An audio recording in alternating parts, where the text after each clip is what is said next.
January is Cervical Cancer Awareness Month. Yes, and telling us what we need to know about it is OBGYN Dr. Wendy McDonald. Good morning. Good morning. Thanks for coming in. Thank you. So what's cervical cancer? So cervical cancer is when the cells on the cervix become abnormal and they basically overgrow and they can basically try to take over your body. That's what any cancer is, but it occurs on the cervix. So we brought a model here to show you where your cervix is, where a person's cervix is. Here's the bladder at the top.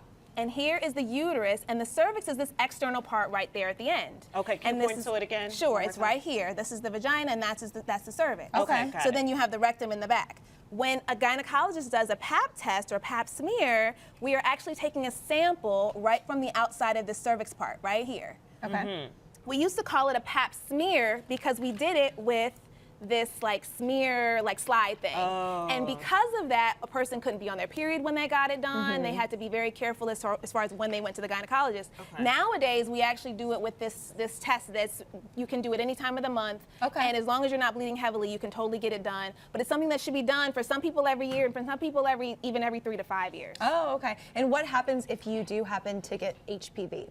If you get HPV, it can make the cells on the cervix abnormal. So we do check for HPV because that's the virus that can cause precancerous changes on the cervix and cancer.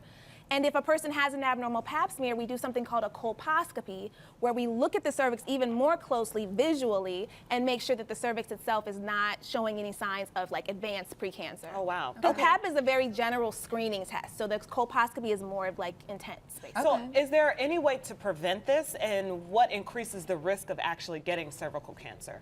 So prevention, really, the biggest thing that a person can do is get their HPV vaccines, because that helps to prevent the person from acquiring the virus. And also, HPV is sexually transmitted, so it comes from sex. A person would like to try to be as confident, or as protected as possible, minimizing their introduction of HPV to their body by using condoms and prevention. But condoms don't 100% prevent the virus, which is why the vaccine is so important. And now men and women can get it up to age 45. Okay, that's my question, because you always hear them talk about women getting the vaccine and women having HPV, but for why isn't it the same conversation around males? There should be. It should be, because it doesn't actually affect men, the virus itself. It doesn't cause, in developed countries, cancer of the penis. However, for women, it causes cervical precancer and cancer. So we should definitely be talking about it for both men and women. Okay.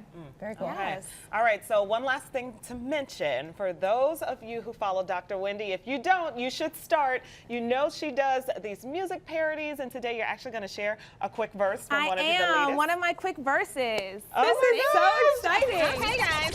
DJ Mike P, give me a beat. In the name of Doctor. In the name of Doctor. Here we go.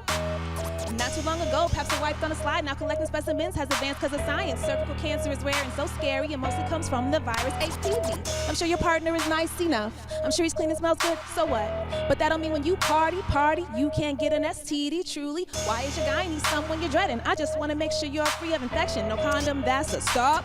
I don't play when it comes to my parts, can't get it, no. Worst case, if pre-cancer advances, we'll catch it with a colpo, and then we'll manage. Procedure right here will stop your downfall, prevent cervical cancer without leaving a scar. Oh my gosh, you're amazing. I want more of this in my life. You can follow Dr. Wendy and read some of her latest blog posts on her site, dreverywoman.com.